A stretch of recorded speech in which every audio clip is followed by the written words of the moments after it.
Hey, what's up?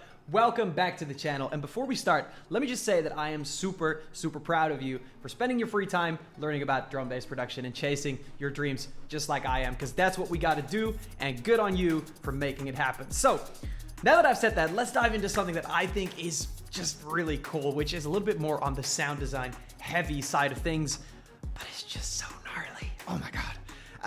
So recently, I think it was last week, Kanine released a new song called Take Me Away, which isn't mega special for most of it. It's just, you know, what he's been producing for a while. It's a cool song and I'll definitely vibe to it. But the thing that got me is the mega gnarly cyber growl style bass hit that is there at the beginning. And today we're gonna do an attempt to create something very similar. It's not exactly the same. The intonation of the one in Kanine's song is gonna be a little bit different, but the techniques used today are very cool and I think open up doors for a lot of creative potential in your own production to add sort of bass hits. Because bass hits and, you know, everything that comes on the first beat before the rest of the melody comes, it's not something that there are a lot of tutorials about for drum and bass. So, and this is more like a dubstep growl type of thing, which can be super useful and super cool to experiment with. And today we're gonna dive into a couple techniques to make one of those. So before we dive in completely, I just wanna say that this sound that we're gonna make today, you can get it for free as a preset in the link below, so go check that out. But if you're looking for sounds like that and 100 plus or 150 plus or even 200 plus more sounds that'll fit right into your drum bass production suite, then you might wanna check out the Drum and Bass Essentials preset pack, which you can find the link down in the description. It has everything you need to produce every kind of drum and bass that you would possibly want to imagine. So without further ado, let's dive into what we've got today. So the original song is called Take Me Away, and it goes a little something like this.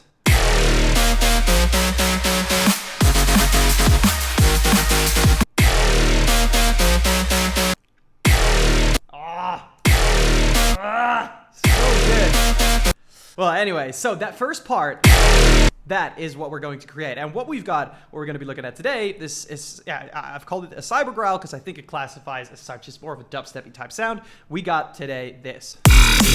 Now, of course, what you must realize is that it's actually a split between a kick that is sort of there for the impact and a hi-hat and a crash, and then the growl itself, which is also sidechained, which sounds like this, or without the sidechaining, sounds like that, which is still pretty damn gnarly. And it's basically, it's not that difficult. It's not super easy, but let's see how we did. So let's run really quickly through what to expect, see what the end product is, and then we're gonna recreate it from scratch. So let's dive in here. There's some post-processing here, which we'll get to in a minute, but the serum patch is relatively straightforward. So what we have right here is an FM-based growl, and a growl always has a certain movement. It goes right, which you can see in this LFO here. And there's two things going on, really. The main thing that's happening here is that we have actually a very simple triangle wave that's being, we're FMing that with something super crazy, so this phase warp. And then we'll get into why we've chosen this particular wavetable in a minute as well, because there's some reasoning behind it that's also very cool to know, very useful for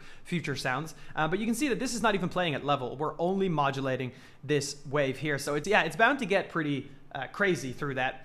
And then the other thing that we're doing is we are actually using a band filter here to scoop out frequencies, and that makes a really big difference. It's a technique that we've borrowed from dubstep producers and really sound design intensive stuff, but just removing this is actually going to make a super big difference. That versus... So yeah, that's another cool thing. And the rest of it is relatively straightforward. So let's dive into recreating that from scratch. So yeah, I've got initialized patch here, and we're playing this particular note. It's D sharp 0. That's actually, I think, the only note at which this actually works. So if you do it higher or lower, I'll show you in a bit. It doesn't really, it changes the sound a lot. So let's start with both oscillators on a saw wave, and we're gonna go to basic shapes here. And we're going to pick the triangle wave. Now, the triangle wave basically is like a more hooked sine wave, right? If the sine wave was less round, then it would basically be a triangle wave. What that means is you can also pick the sine wave here. It's almost the same sound, except this one sounds a bit sharper, sounds a bit more nasty in my opinion. And so basically, if you don't know anything about frequency modulation, which is what we're gonna do, we're going to sort of really fuck up this wave with another wavetable. And so to get it super gnarly, we need that wavetable to reflect lots and lots of distortion, because basically it's going to impose this wavetable on this wavetable here. So we're going to go into the spectral wavetables, and we're going to pick this phase verb wavetable, which is not so crazy now, but when we go and we up the wavetable position, it gets pretty damn crazy. And so the reason that we pick one of these is the more noisy this wavetable is, right? So let's really quickly hop in here. We can change things to be noisy, right? The more it has noise, this is called noise, so basically it's just all over the damn place, the more likely it is going to sound squelchy when you apply some bend to it. So this is something that you see a lot in jump up, Belgian jump up samples. I want to show you this really quickly so we kind of understand why we're picking this wavetable. So I've jumped really quickly to a preset that I bought a while ago, which is one of those classic Belgian jump up sounds. And you can hear that really big, you know, upper tonality. That's terrible, but you know what I mean. It's very squelchy, it's very alien-esque, and that's because of this wavetable. Let's say that we change this wavetable to be something like this. You see, that doesn't do it. The more noisy it becomes, you see that the more sort of distorted and shit it becomes, the better. If we switched to this phase verb wavetable right now,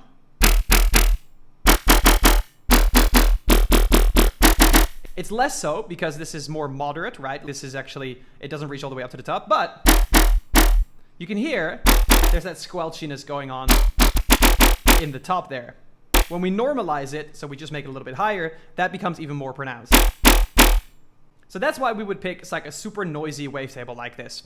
Hey, quick break. If you're enjoying these videos and you like my style of teaching and you've been feeling like you want to get more into sound design, specifically for drum and bass, then maybe you want to check out my brand new online course called Drum and Bass Sound Design Mastery. It's an absolutely massive course with over 150 videos spanning 14 hours of content where we teach you two things. In the first half, we teach you everything there is to know about synthesizing sound in Serum. And in the second part, we show you how to use that knowledge to create the most popular sounds in drum and bass. I guess you can see it like the ultimate masterclass of drum and bass sound design. So if that sounds like something you could be interested in, check the link in the description below to find out more about this awesome course. All right, let's get on with the video. All right, so back to our patch. So I picked FM from B here, but that's actually not what we want to do. We want to pick FM from A because we want this wavetable to affect this wavetable. We're gonna apply some FM from A here. And so you hear that even when this level is down, we have oscillator A being affected by this. Then next, what we're going to do is we're going to create a shape that is going to control the volume. We want something a little bit like this, so that it just has a slight come up, because the growl isn't very pinchy, it's not very clicky, it comes up more like sort of like a vocal, something that has a bit of a build up. And we just want to apply that to the level of oscillator B. We don't need to apply it to oscillator A, of course, because, well, this is actually not playing at level, it's not supposed to. And then we can take the sub as well and also apply it to the level of the sub. And of course, we need to put it on either trigger or envelope mode here. So let's go for envelope mode because we really only need this to play once. Let's see if we can sort of up these levels as well. Just make it nice and loud. All right, cool. So then what we're going to do is draw a shape to create really what is more like the growl movement. So it's going to be similar, but it's just going to be a little bit more moderate. It's going to, be something like this. And you could, technically speaking, use the same shape for these, but I actually quite like the volume to kick in a little bit earlier than the rest of the effects that we're going to use. So this is going to be, first of all, on the wavetable position of oscillator A. We can find a nice spot there. Maybe a little bit more. All right, and then next we're going to apply the bend function. And so when you use the bend function, that's when you start to get the really squelchy, pinched sounds that we were talking about before that are facilitated by this very noisy wavetable. So let's also put it on the bend. And let's see, we do something. There we go, that's already very cool. Let's not let it max out completely. Let's put it there for now, and we can always sort of play around with it. All right, so we have a good bass sound actually already. Now let's go and add some extra things. So first of all, we definitely want to make this wider. Whenever you're making like a bass hit or a growl, you definitely want to have some width to it. So we're gonna add some hyper and some dimension here. Not too much. We can keep the size relatively low, but when we keep the size low, we can definitely put the mix up there. And it's essentially gonna be the same almost a little bit as including the wider plugin from Infected Mushroom, which we're also gonna do later. But yeah, and let's see, it sounds very dispersed right now. Maybe we turn down this mix. That's probably better. So you can hear that we're already getting pretty nice and close. Now, the next thing I want is I want to have a phaser, and I'm going to put it here because I want the phaser to come before the distortion. So signal flow is definitely very important when you're doing sound design, and it's definitely something that if you're not too familiar with why people put things before the other, it would do you a lot of good to sort of learn about what are the reasons for that, because many times specific sounds vary a lot depending on the signal flow of whatever you're doing. So with the phaser, let me explain to you why we're doing this. So the phaser and the flanger, and actually also the chorus, they can all be used if you put the rate of them down to impose particular types of filters on it. And in the case of the phaser and the flanger, those are very much like flanger filters and comb filters. So essentially, they're pretty much going to be adding something along the lines of this combs filter here. Not exactly, but something that's going to really mess up the sound. It's going to scrunch it up, and it's going to add like troughs and peaks everywhere just to make it a little bit more nasty. And so basically all of these would have that sound moving, but if you put the rate down, you're just applying a still filter on it, which is very cool, and we can do that. And in case of the phaser, it's going to give it that extra squelch. I don't really know why exactly that works, to be super honest. I could probably reason my way back to it, but from experience, I know that the phaser, it just adds this sort of hollow upper tonality to things, which is really nice sometimes. And so we can play with this depth and this frequency knob here to essentially move that filter around. And then we can use the feedback to sort of control how many highs come through. Well, that's obviously too much. Anywhere here, really. Something like that. Then what we can do is we can either take a filter here or we can take a filter here, and we can start applying that band. Since we're not really using this one, let's actually just go ahead and go here. We're going to get a band filter, and so then you can sort of see what is happening here, which is, it's interesting. So the band filter, if you look at this, it just cuts out the middle of the frequency spectrum depending on where you put the cutoff. And so we're going to automate this as well, so we can kind of get rid of some of the stuff that we don't want and keep what I, maybe want to refer to as the core of the sound.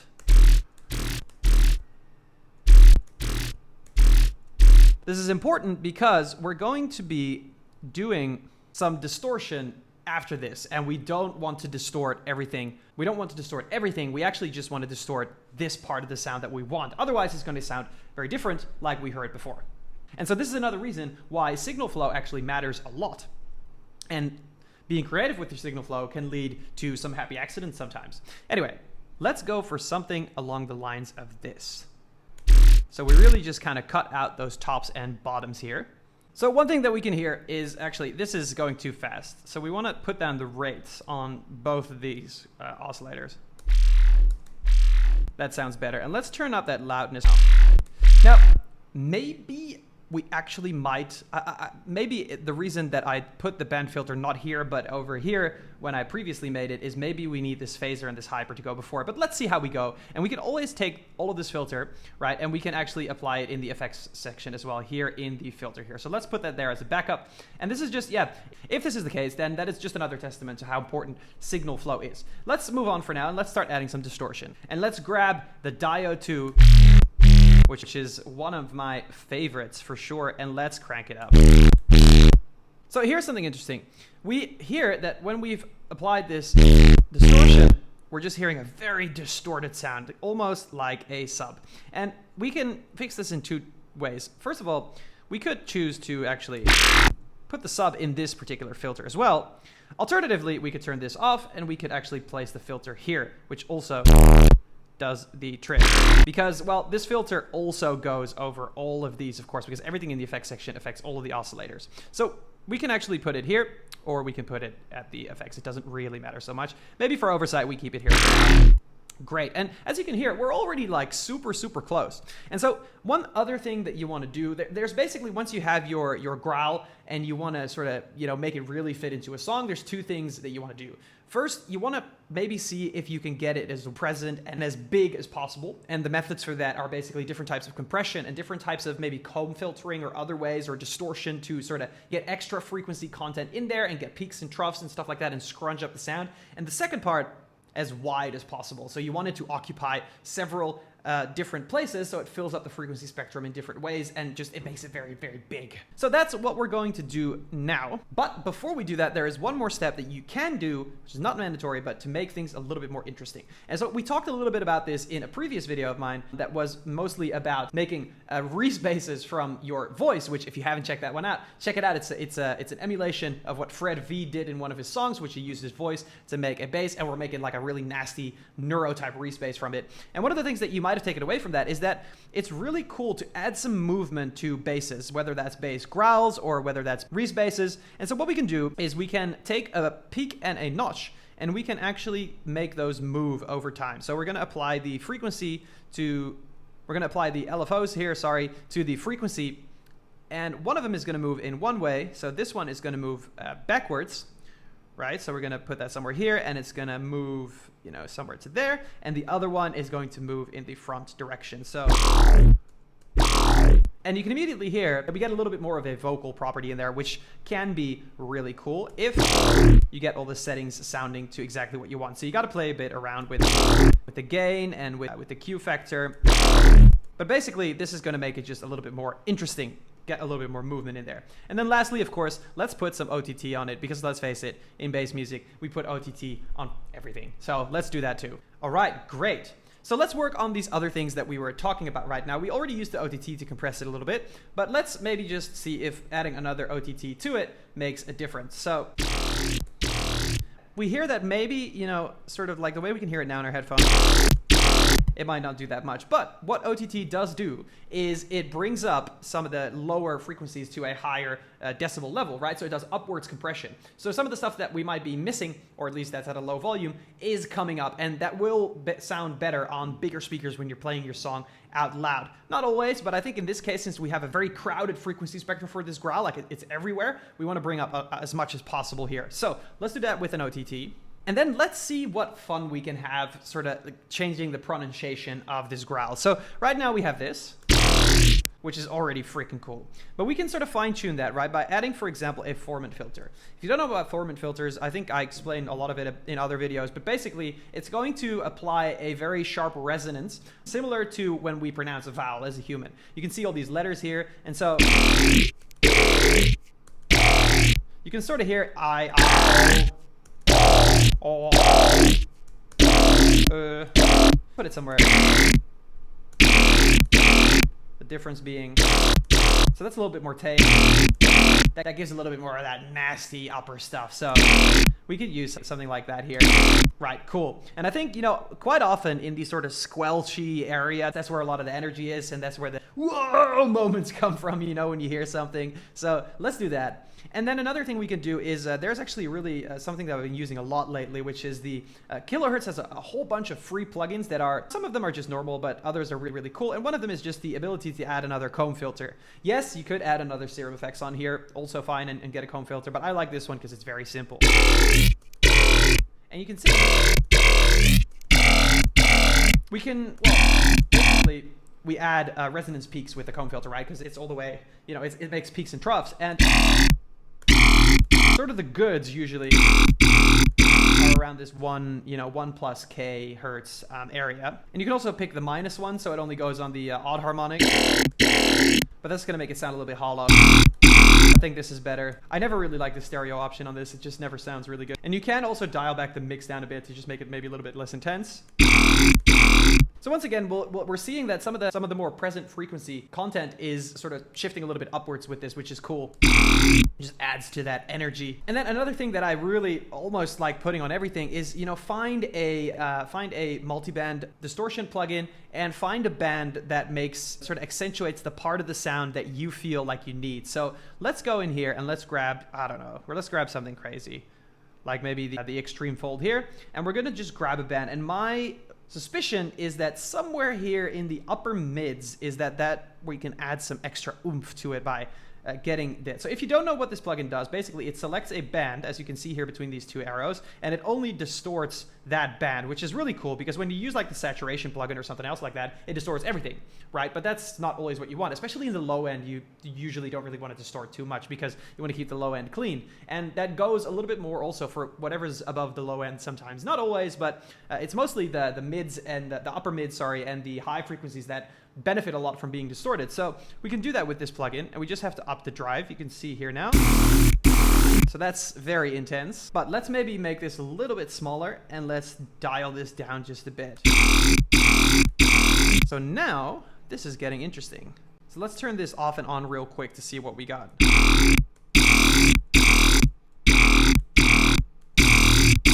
So without it, it's a little bit more clean. With this, it sounds a little bit more nasty, again, in sort of that upper mid area, which I do like. But you can also change it around. You could also try and put it in the lower end. And you get a little bit more monsterish growl. Like a dog growl almost. Now let's put it somewhere here. I quite like it somewhere there. And then last but not least, what you want to do is you want to maybe go and pick the wider plugin so that everything that you've done so far, you can just affect that to be a little bit wider.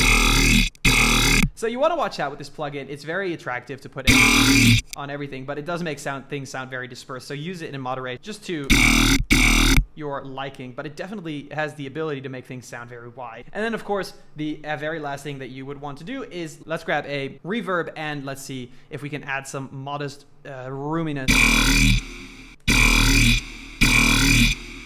Nice. And there you have it, a cyber style growl, just similar to what Kanine put in his new song. This stuff gets me personally very excited because it's just so gnarly, and it's also, whenever you're making a growl, it's going to be original. It's almost never going to sound like, you know, something that's right out of the box because it's quite sound design heavy. So there's many knobs to turn to make it your own. That's also why I wanted to do this video, because you can grab this and like sit for an hour and make something completely fresh and new and maybe even nastier, or maybe just like with a different timbre. So that's really fucking cool. And you can use it as a bass hit. You can use it as a fill. You can actually go ahead and volume shape this sound as well to make like plucks out of it, or to make like different types of maybe other sounds in there, which is something I'm doing for a new track of mine that I'm working on, which I'll let you hear about very, very soon. But yeah, exciting stuff. So yeah, that's the video for today. I hope that you found this just as exciting as I did. If you did learn something today, then please consider helping me out if I helped you out. Please hit that like button, subscribe if you haven't done it. It really, really helps the channel. I can't say it enough, to put this content out to more people like you, and just, you know, make more drum and bass in the world, which is essentially everything that I want and that I think you want as well. So if you could do that, hit that like button, hit that subscribe button. And then without further ado, I would like to thank you for watching, and I'll see you again in the next one.